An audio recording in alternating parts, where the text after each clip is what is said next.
Alors bonjour à tous, dans cette vidéo on est parti pour faire de la géométrie. Donc ici on va avoir les équations des droites et les équations des coniques.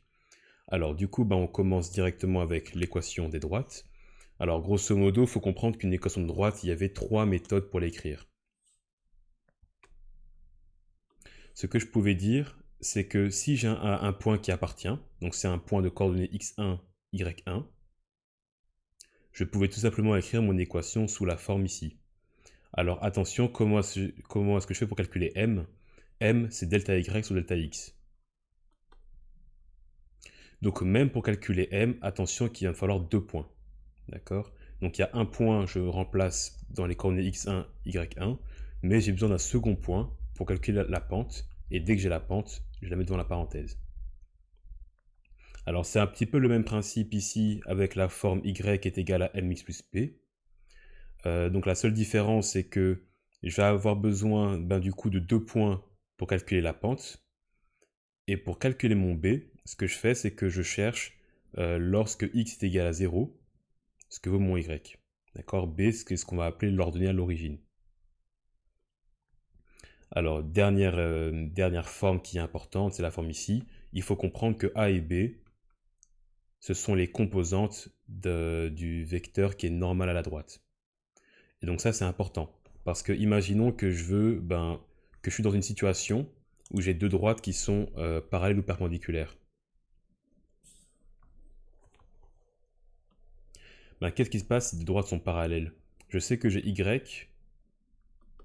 est égal donc à ax plus by plus c, et je vais avoir du coup une deuxième droite. En fait ce qu'il y a c'est que ils auront exactement le même a et le même b. Donc je sais que j'aurai aussi ax plus by, et c'est juste qu'en fait ici le c va changer. Donc concrètement, qu'est-ce que je viens d'écrire? Je viens d'écrire qu'ils ont le même vecteur normal, d'accord? A et B ne changent pas. Donc si je devais faire un graphe pour vous montrer, en fait, mes deux droites y1 et y2, si je devais dessiner ici le vecteur normal, en fait je remarque qu'elles ont le même. Et la seule chose qui change c'est l'ordonnée à l'origine, donc c'est mon C et mon D. Donc ça, c'est si deux droites sont parallèles. Alors, si elles sont perpendiculaires, c'est une autre méthode qu'il faut utiliser. Je sais que y est égal à mx plus p.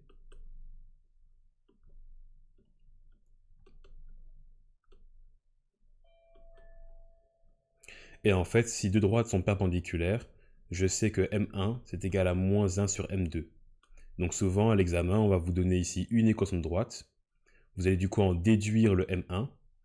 Ensuite, vous passez par la formule ici, du coup, pour déduire votre m2 et l'injecter ici. Et pour trouver p, comment est-ce qu'on fait? À nouveau, on injecte ici les coordonnées d'un point qui appartient. Donc on injecte ici dans x, y, pour trouver du coup l'ordonnée à l'origine p.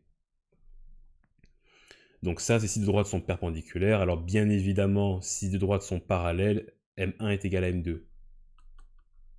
Donc même principe, si je vous donne ici les équations d'une droite qui est parallèle, vous isolez m1 dans la formule, vous trouvez m2 puisque m2 est égal à m1, et puis vous l'injectez ici. Et à nouveau, pour trouver p, vous injectez ici x, y, les points, donc les coordonnées d'un point que vous connaissez. Alors ça, c'était pour les droites parallèles et perpendiculaires. Donc maintenant, on passe à toute autre chose, sont les coniques. Alors les coniques, la base de la base, c'est de savoir reconnaître les distances. Donc ici, en rouge, la distance ici, c'est ce qu'on va appeler 2c.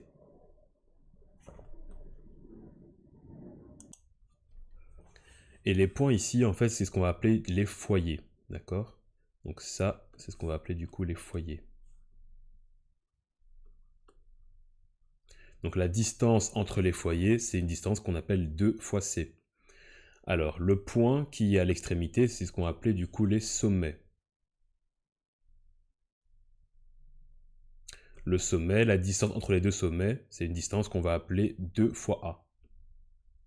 Donc ici on voit qu'une ellipse, en fait, il y a 4 sommets. Donc il y a deux grands sommets et deux petits sommets. Les petits sommets, donc ils sont là. La distance qui est ici, en orange, on va appeler ça 2 fois b.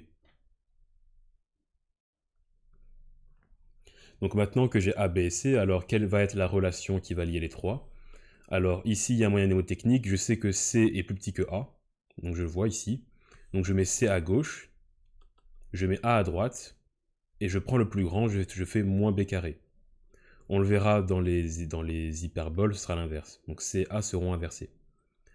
Et du coup, l'équation générale d'une ellipse, c'est x carré sur a carré plus y carré sur b carré est égal à 1. Alors vous remarquez que a et c se suivent. Ça veut dire que si les foyers sont sur l'axe des x, ben en gros mon ellipse elle est horizontale. Et si mes foyers sont sur l'axe des y, du coup mon ellipse elle est verticale. Du coup, qu'est-ce qui va se passer si mon ellipse devient verticale? Il faut juste en fait inverser x et y. Donc en gros, je vais laisser mon divisé par a carré plus b carré. Et c'est juste que je vais du coup inverser le x et le y. Donc ça, c'était pour les ellipses. Alors maintenant, on peut passer aux hyperboles. Alors les hyperboles, où vont se situer A, B et C? Alors j'apprends le même code couleur. Les foyers, je vais les mettre en rouge. Les foyers sont toujours à l'intérieur de ma conique. Donc ils sont ici. Donc la distance entre mes deux foyers, c'était la distance qu'on avait appelée 2C.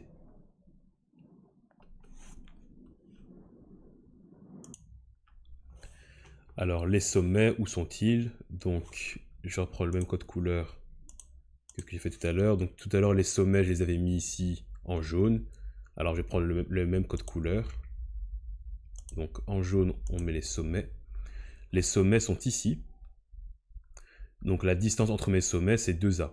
Alors on remarque que contrairement à l'ellipse, les foyers sont plus loin que les sommets. Alors B, c'est quoi? En fait, B, si j'avance de A selon X, je dois monter de B selon Y pour atteindre l'asymptote. D'accord? Donc la distance qui est ici, c'est B. Alors qu'est-ce qu'on remarque? On remarque que C est plus grand que A. Du coup, pour écrire la relation entre mes trois longueurs, j'écris le plus petit à gauche, c'est-à-dire A. À droite, je mets le plus grand. Et je fais le plus grand moins b carré. Et l'équation générale d'une hyperbole, c'est x carré sur a carré moins y carré sur b carré est égal à 1. Et alors, ben, si mes hyperboles sont inversées, ben, c'est le même jeu. Je vais inverser x et y. Alors attention, remarque importante, les équations de mes hyperboles vont changer du coup. Si x et y sont inversées. Ici, l'équation de mes asymptotes, ici c'est quoi? Normalement c'est b sur a. D'accord? Donc ça c'est l'équation de mon asymptote. Attention que si mon ellipse n'est pas horizontale mais qu'elle est verticale, l'équation devient a sur b. Donc attention, ça c'est un piège classique à l'examen. Alors on finit du coup ce tour d'horizon avec les paraboles. À partir du moment où une parabole va être verticale, ben en fait son équation ce sera x carré est égal à 4p fois y. Alors p c'est quoi? P c'est à la fois la distance qui est entre le sommet et la directrice, et c'est à la fois la distance qui est entre le sommet et le foyer. Donc la droite c'est la directrice, le point ici 0p c'est le foyer. Alors c'est quoi la différence entre mes deux paraboles? C'est que dans un cas, p va être positif, et ici p va être négatif. À partir du moment où une parabole est horizontale, l'équation c'est y carré est égal à 4px, avec à nouveau p la distance entre le sommet et la directrice et le sommet et le foyer. Alors qu'est-ce qui change? Si ma parabole est orientée vers la droite, p est positif, sinon p est négatif. Donc ça c'est pour mes équations de coniques. Alors si je devais vous résumer un petit peu le TP sur les coniques en une seule phrase, bah en fait je vous dirais qu'il faut faire un carré parfait. Alors c'est quoi l'intérêt? C'est que mes coniques, parfois, elles vont être translatées. Donc si une conique est translatée, bah, on le verra plus en détail dans les fonctions. Mais donc l'idée ici, je sais que j'ai du 9x carré et moins 72x. Alors la première étape, c'est la plupart du temps de s'arranger pour ne rien avoir devant le x au carré. C'est pour ça que d'abord on met 9 en évidence. Idem pour y, hein, donc c'est 4. L'idée ensuite, c'est de forcer ici pour compléter un carré. D'accord? Donc ici, je vous renvoie sur le TP sur l'algèbre, mais ici, on va forcer l'apparition d'un 16, parce que si je fais ça, ben, ça va devenir tout simplement x-4 le tout au carré. Et alors, attention qu'entre-temps, il y a aussi des petits déchets qui sont apparus. D'accord? Donc je vais ici les combiner avec le terme indépendant. Une fois que j'ai fini, ben, je divise tout par 36 pour avoir mon 1. Et alors, attention, il faut faire gaffe que ici, vu que j'ai y-1, c'est vers le haut, et comme c'est x-4, c'est vers la droite. Donc attention que c'est contre-intuitif. Et alors pour tracer, ben ici, donc vous avez du coup A et B, et maintenant grâce à C, vous pouvez ben, du coup venir placer vos foyers. Donc ça c'est la démarche générale pour tracer n'importe quelle conique. Alors petite astuce, ici je savais que ce serait une hyperbole ou une ellipse parce que j'ai deux carrés. Si j'avais qu'un seul carré, j'aurais su automatiquement que c'est une parabole. Donc ça c'est une petite astuce qui vous permet de savoir ben, quel type de conique vous faites face.